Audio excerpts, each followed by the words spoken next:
নমস্কাৰ, এই মুহূৰ্তত জনাইছো 2023 বৰ্ষৰ মেট্ৰিক আৰু উচ্চতৰ মাধ্যমিকৰ ছাত্ৰ ছাত্ৰীৰ বাবে জৰুৰী খবৰ। পুনৰ বাতিল হ'ব নেকি 2023 বৰ্ষৰ মেট্ৰিক আৰু হায়াৰ ছেকেণ্ডেৰী ফাইনেল পৰীক্ষা? পুনৰ সংসাৰীৰ ৰূপত আহিছে কৰোনা। এইবাৰ ৰাজ্যসমূহলৈ বিশেষ নিৰ্দেশনা ভাৰত চৰকাৰৰ। পুনৰ বন্ধ হ'ব নেকি মেট্ৰিক আৰু হায়াৰ ছেকেণ্ডেৰী ফাইনেল পৰীক্ষা? যেহেতু কেইবাৰো বন্ধ হৈছিল কৰোনাৰ বাবে মেট্ৰিক আৰু হায়াৰ ছেকেণ্ডেৰী পৰীক্ষা, এই মুহূৰ্তত আহি পৰিছে মেট্ৰিক আৰু হায়াৰ ছেকেণ্ডেৰী ছাত্ৰ ছাত্ৰীৰ বাবে এটা ডাঙৰ খবৰ। চীন আৰু আমেৰিকাত কৰোনা ভাইৰাছে পুনৰ আতংকৰ সৃষ্টি কৰাৰ সময়তে স্বাস্থ্য সচিব প্ৰজেশ বুহৰ NCDC আৰু ICMR-লৈ পত্ৰ প্ৰেৰণ।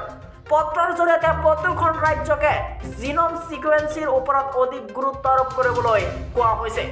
বৰ্তমান সময়ত ভাৰতত কোভিডৰ প্ৰভাৱ নাই যদিও বিশ্বৰ কেইবাখনো দেশত ইয়াৰ বৰ্ধিত সংক্ৰমণৰ প্ৰতি লক্ষ্য ৰাখি চৰকাৰে কোনো ত্ৰুটি এৰিব বিচৰা নাই। ইফালে পত্ৰখনত সচিবগৰাকীয়ে লিখিছে যে যদি সময় থাকোঁতে নতুন ভেৰিয়েণ্টক চিনাক্ত কৰিবলগীয়া হয় তেন্তে জিনোম সিকুৱেন্সিৰ প্ৰয়োজনীয় জিনোম সিকুৱেন্সিৰ নমুনা প্ৰেৰণ কৰিবলৈ ৰাজ্যসমূহকো নিৰ্দেশনা প্ৰদান কৰা হৈছে। ইফালে কৰোনাৰ বাবে ৰাজ্যৰ চৰকাৰসমূহক সতৰ্ক হৈ থাকিবলৈ কোৱাৰ লগতে বিশেষ ভয়াৱহী তথা চিন্তা নকৰিবলৈ আহ্বান জনাইছে।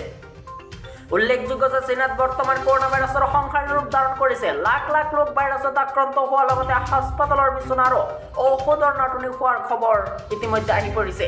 ছাত্ৰ ছাত্ৰীসকলৰ মনত এটাই প্ৰশ্ন উঠিছে যে 2023 বৰ্ষৰ মেট্ৰিক পৰীক্ষা অনুষ্ঠিত হ'ব নে নহয় যদি কৰোনা পুনৰ বৃদ্ধি হয়। ছাত্ৰ ছাত্ৰীসকল মেট্ৰিক আৰু হায়াৰ ছেকেণ্ডেৰী পৰীক্ষা এইবাৰ হ'বই, কিন্তু আগতে কৰোনাৰ কাৰণে কেইবাৰো বাতিল কৰা হৈছিল মেট্ৰিক আৰু উচ্চতৰ মাধ্যমিকৰ দ্বিতীয় বৰ্ষৰ ফাইনেল পৰীক্ষা। কিন্তু এইবাৰ কৰোনা নাই, কিন্তু অলপ ওলাই আছে যদিও কিন্তু এইটো একো নহয়।